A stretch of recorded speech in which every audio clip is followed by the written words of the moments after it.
আমার হাজব্যান্ড নিহান যখন দ্বিতীয় বিয়ে করে তখন আমার প্রেগনেন্সির 2 মাস চলছে, কিন্তু সে জানতো না যে আমি প্রেগন্যান্ট। কারণ সেদিন সকালে আমি জানতে পারি যে আমি মা হতে চলেছি। ভেবেছিলাম নিহান অফিস থেকে ফিরলে তাকে সারপ্রাইজ দেব, কিন্তু সে আমার জন্য এত বড় একটা সারপ্রাইজ নিয়ে আসবে তা আমি কখনো ভাবিনি। দরজা খুলে যখন তার পাশে বউ বেশে একটা মেয়েকে দেখি তখন আমার বুঝতে একটু অসুবিধা হয়নি যে কে মেয়েটা। তবুও বোকার মতো প্রশ্ন করেছিলাম, কে এই মেয়েটা? তখন সে আমাকে কিছু না বলে উপরে চলে যায় আমাদের রুমে। আমি পাথরের মতো সেখানে দাঁড়িয়েছিলাম। কিছুক্ষণ পর নেহান একটা ব্যাগ নিয়ে নিচে নামে এবং ব্যাগটা আমার সামনে রেখে একটা কাগজ আমার দিকে এগিয়ে দেয় এবং কাগজটা ছিল ডিভোর্স পেপার। সেটাতে সই করে আমাকে বাড়ি থেকে চলে যেতে বলে। এ কথা শোনার পর কিছুক্ষণ তার দিকে তাকিয়ে থাকে। এরপর আমি কিছুই বলিনি, শুধু কাগজটাতে সাইন করে বাড়ি থেকে বেরিয়ে এসেছিলাম। আর আসার আগে দেখতে পেয়েছিলাম আমার শাশুড়ি তার নতুন পুত্রবধূকে বরণ করে ঘরে তুলছে। বাড়ি থেকে বেরিয়ে আসার পর ভেতর থেকে কান্নাগুলো কেন যেন বেরিয়ে আসতে চাইছিল বারবার। বিয়ে 6 বছর পর নিহান কেন এরকম সিদ্ধান্ত নিল তাই সবকিছু আমার জানা, তাই তখন কিছু বলিনি এবং তাকে তার জানানোর প্রয়োজনও মনে করিনি যে সে বাবা হতে চলেছে। একটা গাড়ি নিয়ে বাবার বাড়ি উদ্দেশ্যে রওনা দিলাম। আমাদের বিয়েটা পারিবারিকভাবেই হয়েছিল। আমি ছিলাম আমার বাবা মায়ের একমাত্র সন্তান। কোনো সময় বাবা মায়ের কথা অমান্য হয়নি। তাই বাবা যখন বিয়ের কথা বলি তখন তাকে বলেছিলাম সে যে ছেলেকে পছন্দ করবে তাকেই বিয়ে করব। বাবা আমার কাছে জানতে চেয়েছিল আমার কোনো পছন্দ আছে কিনা। যেহেতু আমার কোনো পছন্দ ছিল না তাই বাবার কথা আপত্তি করার প্রশ্নই আসেনি এবং বাবা মা পছন্দের মতেই নিহানের সাথে আমার বিয়েটা হয়। ওর সাথে যখন বিয়ে হয় তখন আমি অনার্স 3য় বর্ষের ছাত্রী। বিয়ের পর পড়াশোনা করতে চাইলে শাশুড়ি প্রথমে আপত্তি জানালো।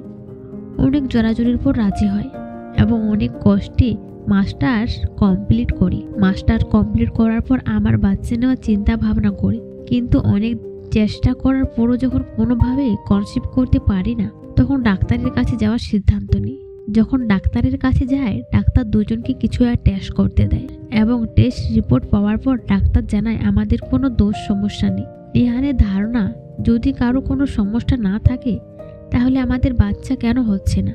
তখন আমার নিজের মনের অবস্থাও ভালো ছিল না, তবুও ওকে বোঝায় যে আল্লাহ যদি চায় তাহলে আমাদের ঠিকই একদিন বেবি হবে। তখন নিহান বুঝেছিল কি না জানি না, কিন্তু আর কিছুই বলিনি। কিছুদিন পর যখন আমার শাশুড়ি জানতে পারে আমাদের বাচ্চা হচ্ছে না তখন সে ভাবে আমি বাচ্চাদানে অক্ষম এবং নিহানকে দ্বিতীয় বিয়ে করার জন্য বলে আর আমাকে প্রতিনিয়ত মানসিকভাবে টর্চার করা শুরু করে। নিহান যে আমার সাথে ভালো ব্যবহার করেছে এতদিন তা কিন্তু নয়।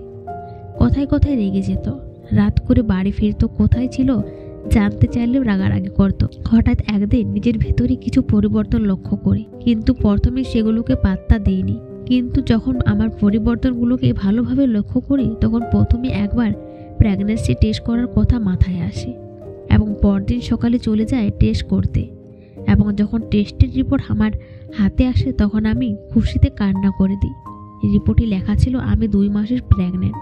খুশি মনে বাসায় আসি আর ভাবতে থাকি কিভাবে নিহানকে এই খুশির সংবাদটা বলবো।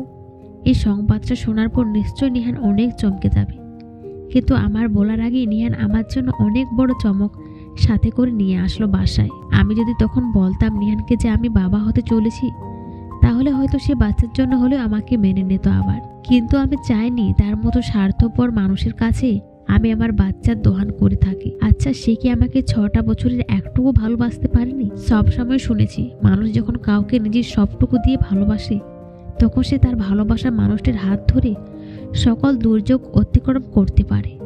যদি নিহান আমাকে ভালোবাসতো তাহলে কিভাবে ও আমার হাতটি ছেড়ে অন্য একজনের হাত ধরতে পারলো? নিহান যেমন বাবা ডাকা শোনার জন্য পাগল ছিল, ঠিক আমিও তো তেমন মা ডাক শোনার জন্য পাগল ছিলাম। কই আমি তো কখনো ওর হাতটি ছেড়ে দেওয়ার কথা ভাবিনি। বাবার বাসায় আসার পর মা আমাকে একলা দেখে জিজ্ঞেস করলো নিহান আমার সাথে আসেনি নাকি পরে আসবে। তখন আমি নিজেকে আটকাতে পারলাম না, হাউমাউ করে কান্না করে দিলাম এবং মা বাবাকে সবটা খুলে বললাম। বাবা মা সবটা শোনার পর সন্দেহ হয়ে গেল, তারা ভাবতেই পারেনি নিহান এমন কিছু করবে। বাবা সবটা শোনার পর ওদের বিরুদ্ধে আইনি ব্যবস্থা নিতে চাইলো, কিন্তু আমি বাধা দিই। যেখানে আমাদের ডিভোর্স হয়ে গেছে সেখানে আর আইনি ব্যবস্থা নেওয়ার কোনো প্রয়োজনই নেই। যদি নেয় তাহলে ওরা জেনে যাবে আমার বাচ্চাটার কথা। তার তারপর হয়তো উঠে পড়ে লাগবে আমার কাছ থেকে আমার বেঁচে থাকার আশাটুকুও নিয়ে যাওয়ার। নিজেকে শান্ত করে বাবাকে বললাম আমাকে এই শহর থেকে অনেক দূরে নিয়ে যেতে। এই শহরে আর থাকতে চাই না আমি। যে শহরে স্বার্থপরের বাস সেই শহরে বাতাসেও বিষ মিশ্রিত। 2টা দিন পার হয়ে গেল, বাবাও তোড়জোড় লাগিয়ে দিয়েছে দ্রুত এই শহর ছেড়ে যাওয়ার। লেখাপড়া যখন জানি তখন কোনো একটা ব্যবস্থা নিশ্চয়ই হয়ে যাবে। আমি আমার সন্তানের উপর এই স্বার্থপরদের একটা ছায়াও পড়তে দেব না। ডিভোর্সের ঠিক 20 দিন পরেই ও শহর ছেড়ে চলে এসেছিলাম। তারপর কখনো আর তাদের খোঁজ নেওয়া হয়নি। বউ বাচ্চা নিয়ে অবশ্যই ভালোই থাকবে, ভালো থাকার জন্যই তো সে আমাকে ছেড়ে দিয়েছিল।